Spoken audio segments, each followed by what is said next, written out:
त्या आपुलकीचं एक नवं नातं.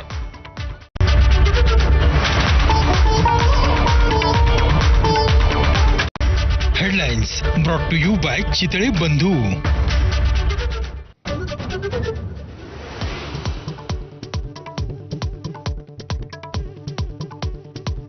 बीड डीपीडीसी बैठकीपूर्वी पालकमंत्री अजितदादांचा धस आणि सोळंकेंना धक्का. नवे विधिमंडळ नामनिर्देशित सदस्य म्हणून नमिता मुंदडा आणि विजयसिंह पंडित यांची वर्णी.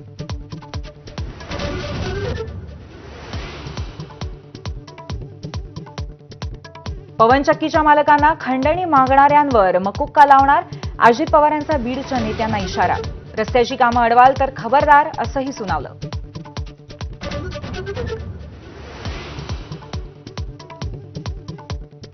चारित्र्य स्वच्छ ठेवा, चुकीची माणसं आजूबाजूला फिरकू देऊ नका. डीपीडीसी बैठकीपूर्वी पालकमंत्री अजित पवारांकडून शहाणपणाचा धडा.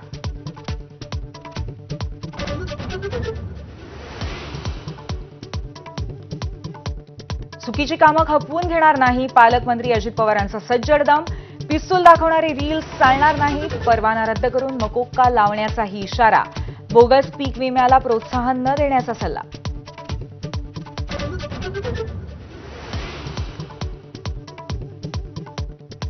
बीड डीपीडीसी बैठकीत सुरेश धस यांनी केलेल्या आरोपांवर चर्चा करावी, खासदार सुप्रिया सुळेंची मागणी. बीडमधल्या घटनांची माहिती देण्यासाठी खासदार बजरंग बाप्पासह लवकरच घेणार अमित शहांची भेट.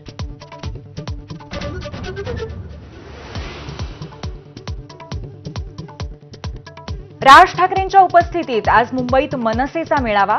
विधानसभेतील पराभवानंतर पहिलाच मनसे मेळावा. राज ठाकरे काय भूमिका घेणार, याकडे लक्ष.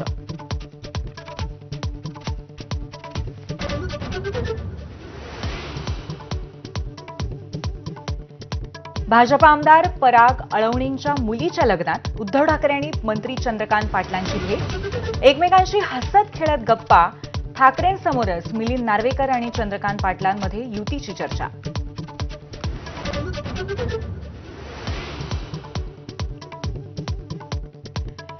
मुंबई महापालिकेचा अर्थसंकल्प 3 फेब्रुवारीला आयुक्त आणि प्रशासक भूषण गगराणी पहिल्यांदाच मांडणार पालिकेचा अर्थसंकल्प. देवनार डम्पिंग स्वच्छ करण्यासाठी 2,500 कोटींची तरतूद कशी करणार, याची उत्सुकता.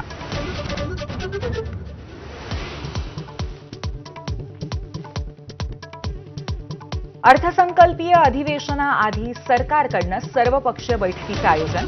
उद्यापासून अधिवेशन, तर परवा 1 फेब्रुवारीला सादर होणार केंद्रीय अर्थसंकल्प.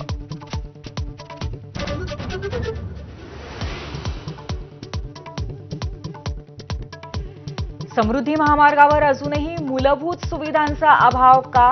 उच्च न्यायालयाच्या नागपूर खंडपीठाचा MSRDCला सवाल. एमडींना स्वतः प्रत्यक्ष सुनावणीला उपस्थित राहण्याचे आदेश.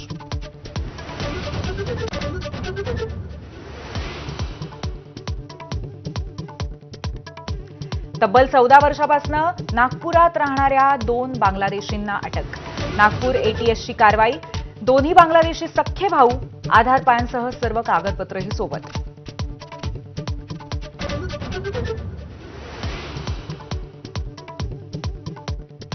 भंडाऱ्याच्या कवलेवाड्यात वाघानं महिलेला ठार केल्यामुळे जमाव संतप्त. वनाधिकाऱ्यासह 10 ते 15 कर्मचाऱ्यांना गावकऱ्यांची मारहाण. फॉरेस्टच्या वाहनांची तोडफोड. परिसरामध्ये तणाव.